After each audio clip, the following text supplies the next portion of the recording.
Hola a todos, bienvenidos una vez a Hatla Psicólogos. Hoy queremos hablar de una frase que probablemente muchos hemos pensado alguna vez. Si yo me dejara llevar por mi libre albedrío. Y la pregunta es, ¿qué harías si nadie te juzgara? Si no existiera el miedo al que dirán, si nadie se sintiera decepcionado, si no tuvieras que cumplir expectativas ajenas, ¿seguirías viviendo exactamente la vida que llevas hoy?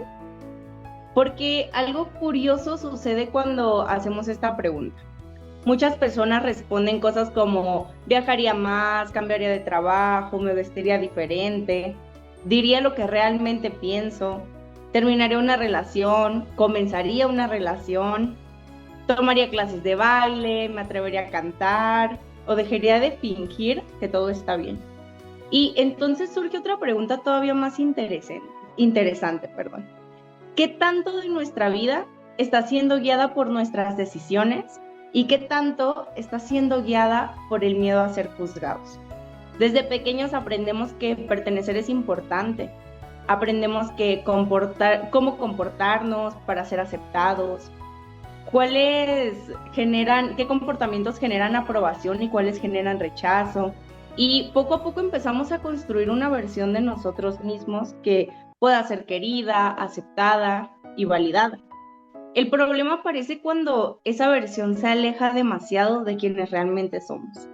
Muchas veces no hacemos lo que deseamos porque pensamos qué van a decir, y si se burlan, y si decepciona a alguien, y si creen que estoy equivocado. Y sin darnos cuenta comenzamos a vivir una vida diseñada para evitar críticas, en lugar de construir una vida que nos haga sentir plenos. Pero aquí hay algo importante y es que no todo impulso se tiene que seguir, ¿no? El libre albedrío no significa, hacer cualquier cosa sin pensar en las consecuencias. Significa tener la capacidad de elegir conscientemente. ¿Ustedes qué opinan? Híjole, creo que aquí es súper importante como marcar dos posturas, ¿no? O sea, algunas corrientes psicológicas nos podrían hablar de que pues si tenemos este libre albedrío, pues es que tenemos la capacidad de elegir entre diferentes opciones, ¿no? O sea, es decir, que pues tengo la madurez para regular mis emociones y para tolerar la frustración y entonces decidir lo que sea más maduro para mí.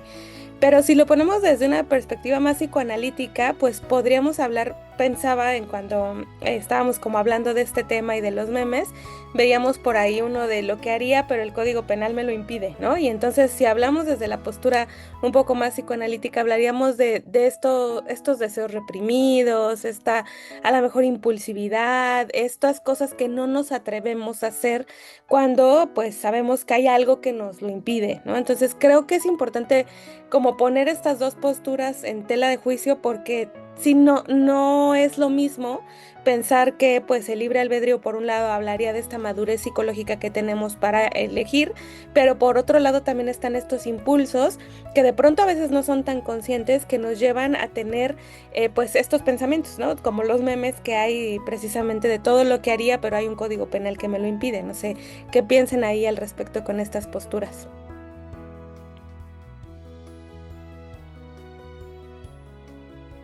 Wow, yo diría que en toda esta parte está como muy interesante, porque bueno, si bien en esto que decían las dos, hay una parte de si nos dejamos llevar completamente por los impulsos sin tomar como que esta parte, esta capacidad de poder tener como estos diques o estas barreras emocionales, pues sí terminaríamos haciendo como que cosas que no debemos, ¿no? Pero también es muy cierto que tanto no hacemos lo que queremos por miedo al que dirán.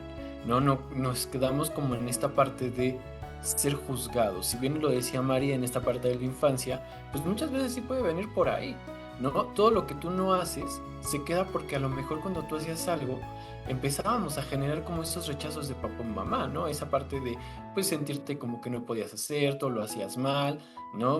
Recuerdo un poco esta película de los Minions, ¿no? Cuando le dice Gro a su mamá de que quería conquistar la luna o robarse la luna y que iba a hacer un cohete, ¿no? Y la mamá así como que, nah, ¿no? Así como que no me interesa, como que, ay, esté para allá, ¿no? Y cuando él lo logra o cuando hace como todo esto, pues a la primera que recuerdas a su mamá, ¿no? Entonces es como esa parte de que tanto también por la frustración de lo que dirán, pues dejamos de ser quienes somos, ¿no? Lo decía ahorita María un poco de, bueno, si nos quitamos el miedo, pensaba en una serie de Netflix, no me acuerdo cómo se llama, donde hay una escena donde a una chica se le mete como un libro, no sé, y le sacan como que el miedo y sale como que nada más esa emoción, ¿no? Y entonces ella se queda sin miedo y hace como que cosas muy increíbles porque empieza a hacer lo que ella quiere, pero también la conlleva a no tener un límite, a poder matar sin tener como esa conciencia de la culpa, a poder generar como cierto tipo de gustos sin tener como ese miedo al rechazo. Entonces yo diría que tendríamos que ir encontrando como un equilibrio entre ambas cosas. No hacerlo todo completamente ni no dejarlo de hacer. Estos diques emocionales que tenemos que bien maneja Freud, pues es como esa parte, ¿no? Porque imagínense, yo lo pensaba ahorita que te escuchaba Ale un poco de, bueno, ¿y qué pasará con los hijos? Cuando de repente se enoja con los papás que dicen, ah, yo quiero que te murieras, ¿no? Y entonces, ¿sabes? ¿No? Sin estos diques, pues ahí está como que van, lo matan y luego ¿qué? ¿No? Esta parte también que es como muy conocida en el psicoanálisis con estos niños, ¿no? Esta de en la teoría, cuando el niño hace berrinche que dice quiero que mamá se muere y la mamá no llega o pasa algo y llega muy tarde y siente que ya la mató, pues viene esta culpa. Con el libre albedrío, si no existiera un equilibrio, pues desde ahí estaríamos como, pues no sé, con tantos psicópatas que tenemos todavía en la vida que muchos no se dan a conocer y muchos otros ahí, pero tendríamos yo diría que el doble, el triple, no sé qué pasaría ahí. Pero bueno, no sé chicas, ustedes cómo lo ven. No sé.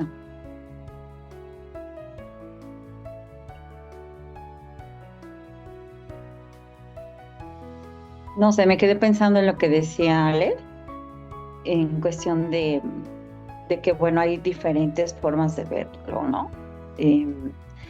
Y bueno, la raíz etimológica de albedrío tendría que ver con el juicio, ¿no? El juicio que uno puede hacer de las cosas y la capacidad que tienes para, de alguna manera, eh,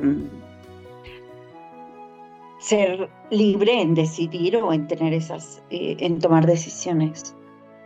Sin embargo, o sea, eso es algo como muy consciente, ¿no? De hecho, aspira precisamente a la conciencia, a tener la conciencia de efectivamente hacer o decidir, tomar decisiones, ¿no?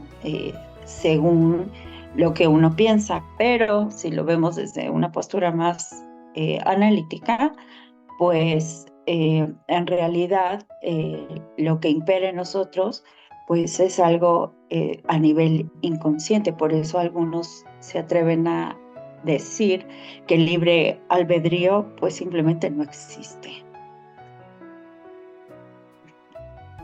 Fíjate, en esto que decías, me acordaba mucho de un meme que decía, ¿no? Desde la parte religiosa, que dice, ¿no?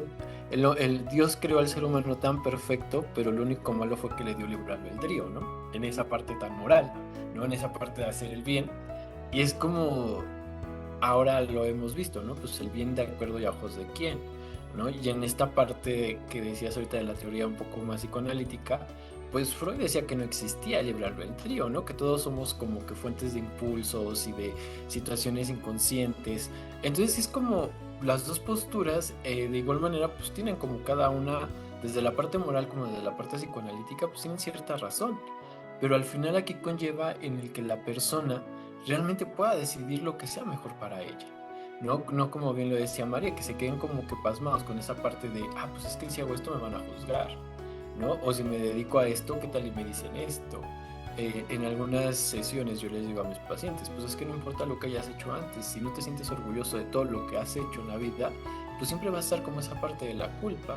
Y el libre albedrío pues nos permite como mucho esa parte, ¿no? Liberar la culpa, pero no sin afrontar las consecuencias de lo que hacemos. Que esa es una parte que tendría que quedar como muy puntual. No nada más es hacer lo que tú quieres, es asumir las consecuencias de cada decisión que tomes. Porque el libre albedrío sí te lleva a tener como esa decisión, pero también te lleva a asumir las consecuencias de tus decisiones. Y eso es algo que tenemos que tener como muy consciente, porque muchas veces queremos hacer cosas sin que existan consecuencias. Y bueno, las consecuencias siempre van a estar ahí. Pero bueno, Y que chicas. tanto siempre es un otro el que dicta eso, ¿no? En lugar de que realmente, eh, no sé, me pongo a pensar como que somos un constructo de alguien más y lo que alguien más piensa y cree y quiere, ¿no? Entonces, siempre hay alguien más que dice lo que se supone que tú quieres, ¿no? Eh, y que, bueno, a nivel inconsciente, en realidad es lo que opera. Por ejemplo, alguien en su libre albedrío podría decidir en comer sanamente, ¿no? Pero inconscientemente, ¿no? Come pan y come eh, dulces y todo eso, ¿no? No sé a quién le pasa, pero le pasa, ¿no? O sea,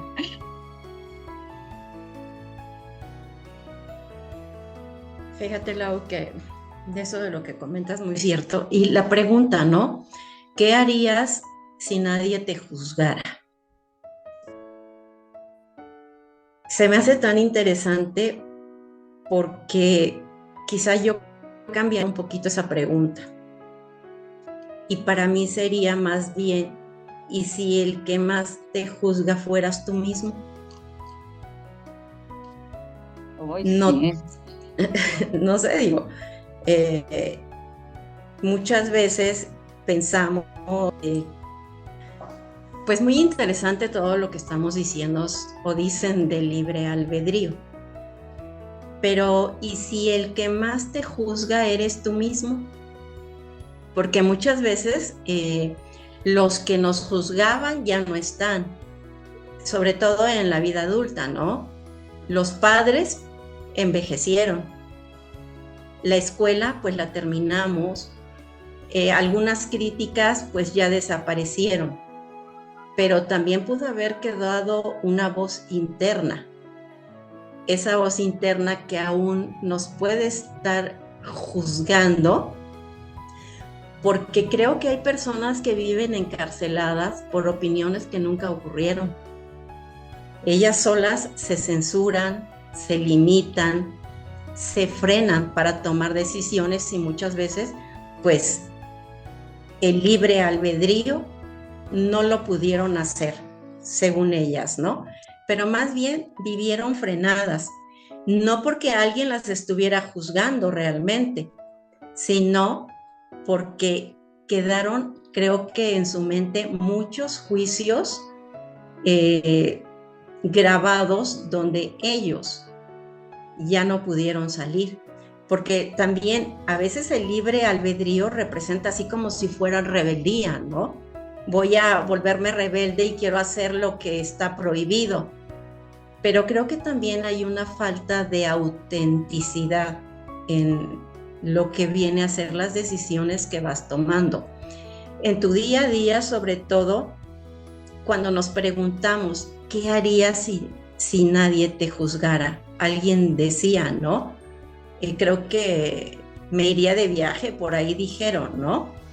Más bien diría yo, ¿qué decisiones tomarías? ¿Qué dirías?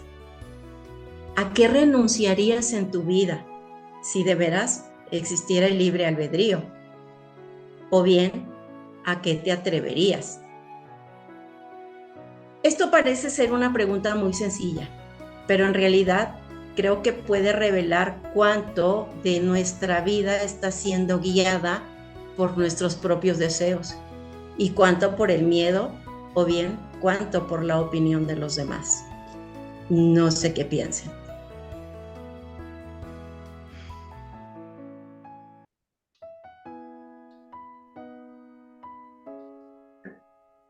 ¿Alguien más? Bueno, pues, ajá, ¿sí? ¿Ale? No, adelante, Lau. Ah, bueno. Bueno, pues creo que vamos a cerrar. Muchas gracias por acompañarnos y pues realmente pensaba en esto último que decían, que hablaban mucho de ya sea el